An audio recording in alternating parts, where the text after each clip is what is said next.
Va ora in onda Centro Ronchi. Buongiorno Francesco, a te la linea. Grazie Natalia dalla freschissima voce, un abbraccio ai nostri radioascoltatori, prima di tutti in assoluto a Tina augurandole di star meglio, che esca dalla situazione di malattia in cui si trova.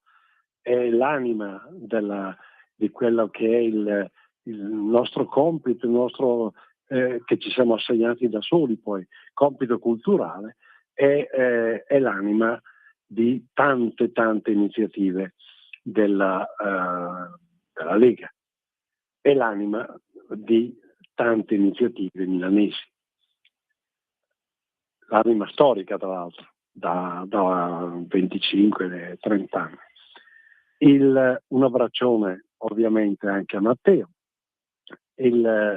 buona Santa Lucia ai bergamaschi e bresciani, anche nel Veneto, Santa Lucia che porta i doni più importanti di Babbo Natale per noi. Babbo Natale è un illustre sconosciuto, ma Santa Lucia lei è una roba seria. E un benvenuto benvenuti anzi a quel paio di persone che mi hanno telefonato e sorprendentemente scopro che probabilmente hanno rimpiazzato altri dei nostri 14 radioascoltatori, forse ne avranno rimpiazzati 2 perché storicamente sono 14, quindi magari qualcuno è venuto meno anche e è stato sostituito. Bene, noi proseguiamo nel nostro lungo viaggio cominciato nel giugno dell'anno scorso, nel 2024, lungo le tracce della ricerca della democrazia, del suo significato, la constatazione della sua crisi e quindi le domande lungo la strada, ponendoci le domande di quali siano poi state da un lato le cause, di che cosa abbia bisogno la democrazia, di cosa sia o possa essere effettivamente oggi. Ricordiamocelo, democratos, potere del popolo, potere naturale che spetta al popolo, in una forma che è quella in cui viene riconosciuto e prevale proprio il potere naturale che naturalmente spetta al popolo. Ovviamente occorre che popolo ci sia, che popolo abbia gli strumenti culturali e giuridici e di forza per poter esercitare tale potere, e dall'altro lato c'è la constatazione che tutto questo oggettivamente è un po' carente, mettiamola così. Ora, abbiamo detto nelle scorse settimane che l'ideologia non può essere sostitutiva del democratos, cioè del potere che naturalmente spetta al popolo. L'ideologia è naturalmente divisiva. Perché? Perché ritiene di avere la verità in tasca. Quindi quando qualcuno ritiene di avere la verità in tasca, ha una sola via, quella o di sterminare o quindi abbattere, oppure di conquistare coloro che non la pensano come lui. Quindi di per sé un'ideologia che ritiene di avere la verità in tasca è totalitaria, non lascia spazio alle diverse opinioni del popolo. Qual è la caratteristica del popolo? La caratteristica del popolo è quella di essere libero, di formare una propria volontà libera, di confrontarsi, perché nel popolo ci sono opinioni diverse che possono essere giuste, possono essere sbagliate, ma hanno bisogno di confrontarsi. L'ideologia predetermina tutto questo e lo impedisce.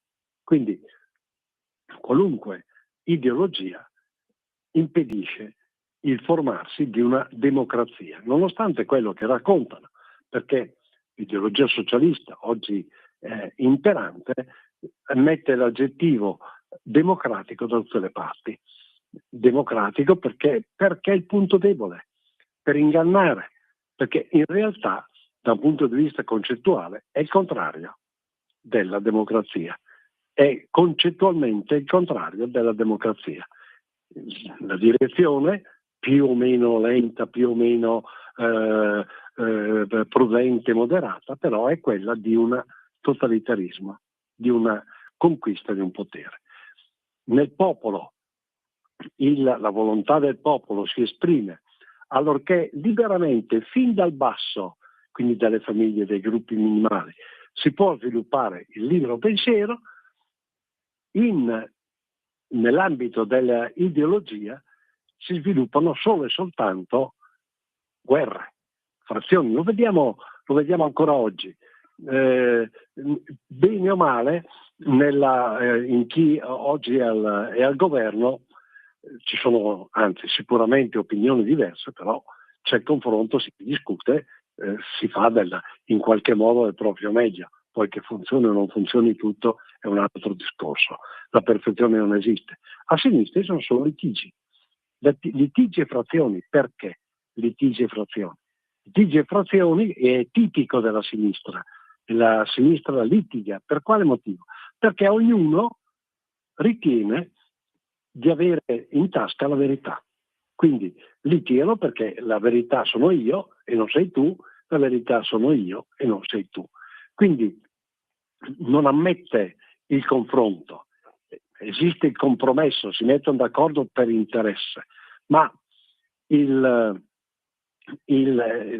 confronto in sé è negato, esiste la frattura, fin dal basso, e non esiste un basso tra l'altro, perché l'ideologia non guarda al territorio, alla concretezza del territorio, all'alto o al basso. L'ideologia è totalizzante, è ideologia per tutti, quindi a seconda dell'interpretazione che se ne dà e di quello della verità che si ritiene di portare, si decide in un modo, nell'altro, in quell'altro, anche se irrazionale. A quel punto intervengono le due subideologie necessarie all'ideologia. La cultura della disinformatia, cioè fare in modo di far digerire alla gente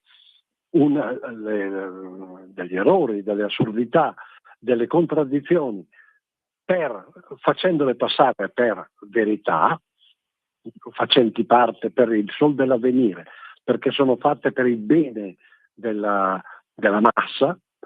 Alla base dell'ideologia non c'è un popolo, c'è una massa di persone, una massa di fedeli supini, e dall'altra parte il burocratismo, cioè il metodo mediante il quale, attraverso strutture fra loro collegate e dipendenti dal potere, la massa è costretta in percorsi, in recinti che sono predeterminati. Questa è, che lo si voglia o no, l'ideologia, dalla più blanda alla più feroce, ma è il racconto sostanzialmente a partire dal 1917 del Novecento e dei primi anni di questo millennio. Questa è la massa che, bene o male, ubbidisce a che cosa? Perché l'oggetto finale poi dell'ideologia è uno solo: il potere. Io non posso raggiungere la verità di cui sono portatore se non ho il potere il più assoluto possibile. Se non ho questo potere, la verità di cui io, novella divinità, perché chi possiede la verità è una divinità, novella divinità fatta, prestata per il bene della massa, io, se non ho il potere il più ampio possibile, non posso fare il bene di questa massa. Quindi la finalità reale dell'ideologia è il potere, fine a se stessa, perché potere del quale non si deve neanche rispondere, in quanto i portatori di questa ideologia, dal più intelligente al più cretino, sono comunque superiori agli altri, agiscono comunque anche solo per il fatto di esserci, per il bene degli altri. Questo spolverato, tirati via tutti gli ammennicoli, è la sostanza della ideologia. Il popolo è un'altra cosa. Il popolo è fatto di tante interrelazioni, di tante opinioni diverse, di tante praticità diverse, anche in particolare a seconda del territorio su cui è insediato, e queste praticità, questi modi di vedere, questi costumi che generano il loro modo di vivere, devono confrontarsi con gli altri, devono confrontarsi al loro interno, nel loro territori, devono confrontarsi con coloro che sono insediati in territori vicini o anche più lontani, con i quali intrattengono rapporti che possono essere commerciali, di convenienza o anche di semplice simpatia. Nell'ideologia la simpatia è esclusa. Perché? Gli affetti sostanzialmente sono esclusi, sono privatizzati, non hanno rilievo pubblico. Perché? Perché c'è una razionalità e i sentimenti in sé non sono razionali. L'ideologia è o vorrebbe essere una pura razionalità, cioè vorrebbe essere una profezia anche sul futuro dei sottoposti, sulla base di certezze che solo gli illuminati, ripeto, da più intelligente a più cretino, sono in grado di capire. Voi capite che quello che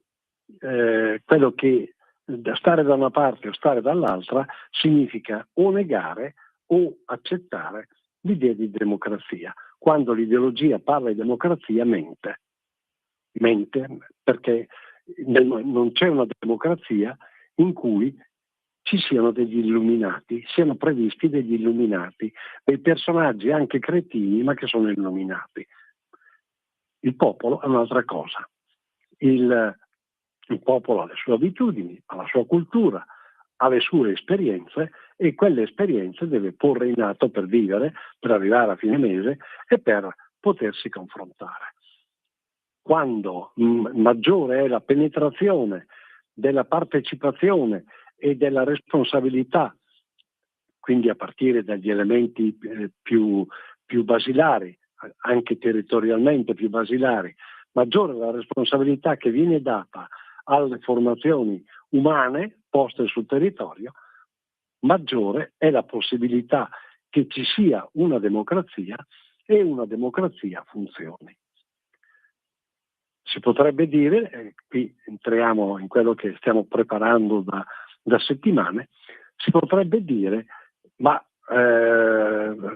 bei discorsi, tutto bello, però così come l'ideologia dimostra la sua contraddizione laddove parla di democrazia ma non può, dal punto di vista teoretico, esserlo e come tale configurarsi, dall'altro lato dimmi quando mai si sono avuti esempi di democrazia, al di là di quelli un po' particolari, delle città dell'antica Grecia, delle città-stato dell'antica Grecia.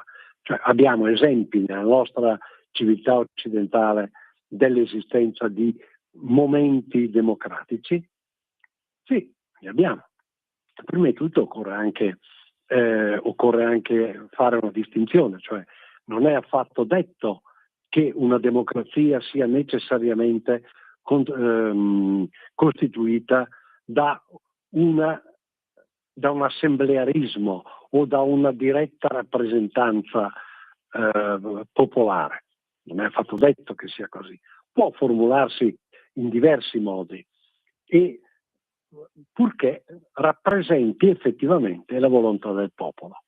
Abbiamo detto, l'esempio lo dà Polibio con la descrizione del potere dell'antica Roma. Era un potere, quello repubblicano, fra virgolette, per l'epoca democratico, ma tranquillamente prevedeva in tempi di guerra i dittatori, prevedeva delle classi aristocratiche, prevedeva delle classi diciamo sindacali che erano quelle poi dei plebei. Ora, I tribuni del popolo rappresentavano quelle classi, che gli aristocratici, il Senato, erano altre. Quindi è una composizione in cui tutte le voci in qualche modo hanno espressione e esprimono il loro parere e un loro potere, hanno una loro incidenza. Ora, si è espresso durante la storia della storia occidentale, quella post-cristiana, post-evento cristiano, si è espressa ci sono espresse forme democratiche, sì, sono espresse forme democratiche, l'abbiamo visto addirittura per esempio nell'aristocrazia repubblicana veneta. Noi abbiamo espressioni in cui il popolo non è inesistente. Il doge, quale era responsabile tra l'altro di eventuali errori e ruberie che avesse eventualmente commesso, era responsabile col suo patrimonio di quello, il doge sempre girava per i territori della Repubblica e teneva il polso della situazione, provvedendo, come era nel costume allora, a intervenire con denaro per sopperire alle situazioni più disagiate, più difficili. Era uno dei compiti fondamentali del doge, perché altrimenti non avrebbe assolto le sue funzioni. È una forma in qualche modo di democrazia? Sotto tanti aspetti sì, perché il rilievo del popolo che era in difficoltà è sempre stato presente, è sempre stato tenuto presente. Certo, non è una democrazia piena, non è un popolo che esprime il suo potere, perché in questo caso il potere era quello del doge nominato dai patrizi della Repubblica Veneta. Ma più fortemente abbiamo visto, l'abbiamo segnalato più volte, la grandezza dell'espressione popolare, della unità di potere dei popoli avvenuta nel XII secolo con la Lega Lombarda, la battaglia di Legnano, il patto, la patrizione di Costanza, la pace di Costanza.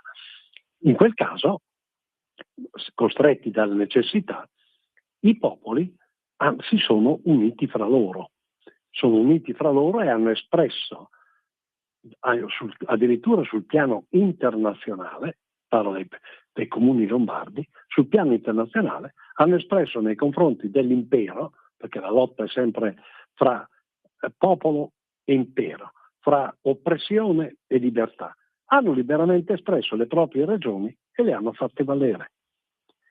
L'Italia comunale, che fu sostanzialmente distrutta da malattie, da pandemie, da epidemie, da pesti, ma l'Italia comunale che è quella che ha espresso tutti quei monumenti che vediamo, che andiamo ad ammirare in giro. L'Italia comunale è l'Italia che in qualche modo esprimeva per ciascuna popolazione il meglio di sé, perché bene o male il meglio di sé una popolazione lo dà se il potere è vicino ad essa, se può incidere sul potere locale. È chiaro come il sole che se più i gruppi familiari, i gruppi di persone presenti su un territorio possono incidere, meglio fanno, meglio cercano di funzionare.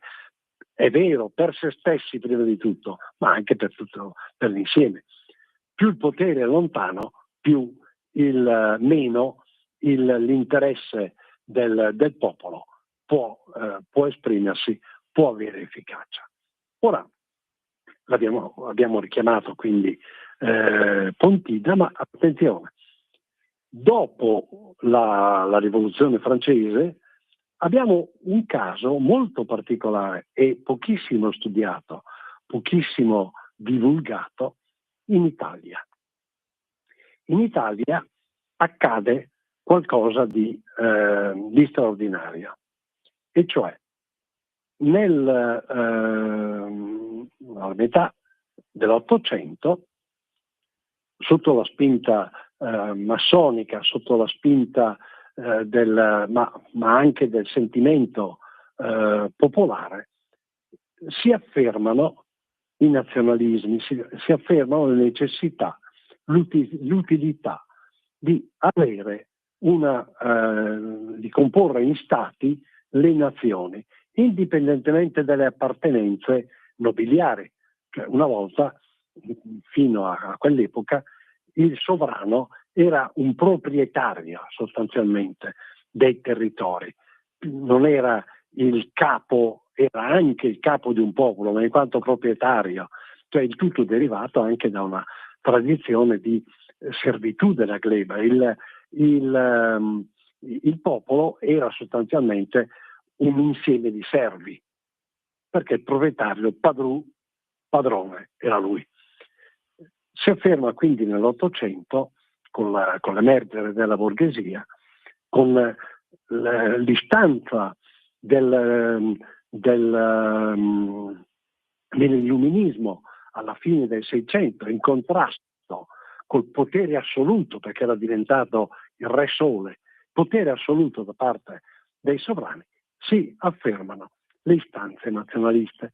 E in Italia in particolare, di là dal fatto che il popolo ci ha capito e partecipato poco, questo è un dato oggettivo, però in Italia si affermano le istanze nazionaliste. In Italia c'è una particolarità, c'è lo Stato della Chiesa, c'era a metà dell'Ottocento lo Stato della Chiesa, cioè il Papa che aveva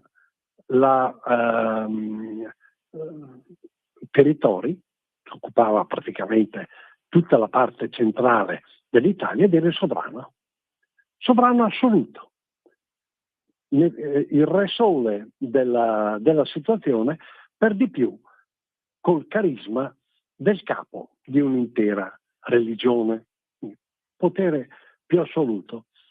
Territori governati malissimo, in modo governati secondo i criteri di una teocrazia, quindi i più complicati e i più ristretti, mentalmente ristretti, che si possano immaginare.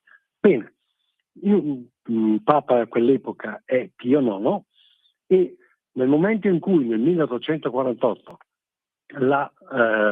il re del Piemonte, Savoia, Carlo Alberto, decide di entrare in guerra contro l'Austria, il Papa ha addirittura schierato con lui sul posto i suoi soldati contro gli austriaci. Poi all'improvviso, prima di iniziare la campagna bellica, li ritira.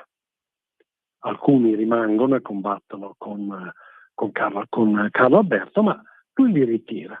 Li ritira per quale motivo?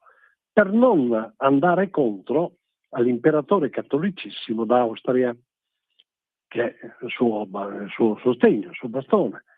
E anche perché probabilmente l'imperatore d'Austria gli fa delle promesse che sono politiche, sono territoriali. Quindi a metà del secolo il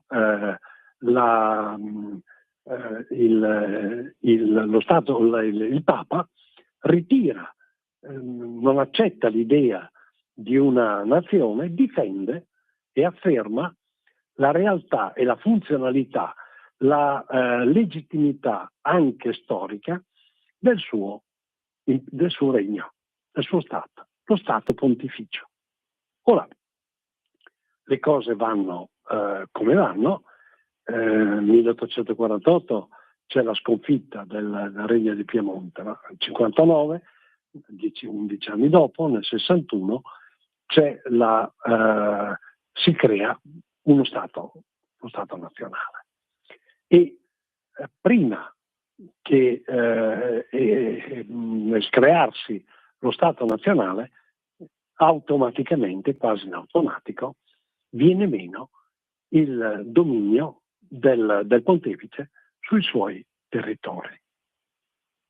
E il Papa vede questa come un sacrilegio, come se avessero sottratto i territori e il potere su di essi a Dio stesso. Lei è una concezione un po' stramba, però non è che poi sia del tutto svanita nell'ambito delle gerarchie cattoliche. Una certa nostalgia di quel potere ce l'hanno sempre avuta. Ora, però, il Papa la vede in questo modo ed ecco che si crea una situazione di cui parleremo, cominceremo a parlare sabato prossimo, una situazione che mette in crisi il popolo d'Italia, perché il popolo non si sente, non sa se sentirsi rappresentato dallo Stato piemontese che ha conquistato i territori oppure se stare col Papa, quindi deve prendere una sua decisione, deve prendere coscienza di se stesso in autonomia. Teniamo conto che il popolo cattolico allora era il 98-99%, 98 mi pare, della popolazione. Quindi è una scelta, ecco dove si aggancia il ragionamento democrazia, è una scelta che in qualche modo si deve fare e si devono assumere determinati comportamenti che sono interessantissimi. Vedremo l'opera dei congressi, vedremo gli intransigenti e i transigenti, tutta una presa di coscienza e un lavorio che comunque implica un senso di potere autonomo da parte del popolo. Io abbraccio ancora una volta Tina, tanto Matteo, un abbraccione anche alla nostra Natalia dalla freschissima voce e a Dio piacendo a risentirci sabato prossimo alla stessa ora, alle 10. Francesco, volevo dirti, mi senti? Sì? Volevo dirti che ci ha chiamato la nostra ascoltatrice Adriana, che voleva farti i Sì? complimenti per il bel ripasso storico. Vabbè, non è ma non riusciamo noi a sentirli anche in diretta, vero questi qua? Avete ascoltato Centro Ronchi,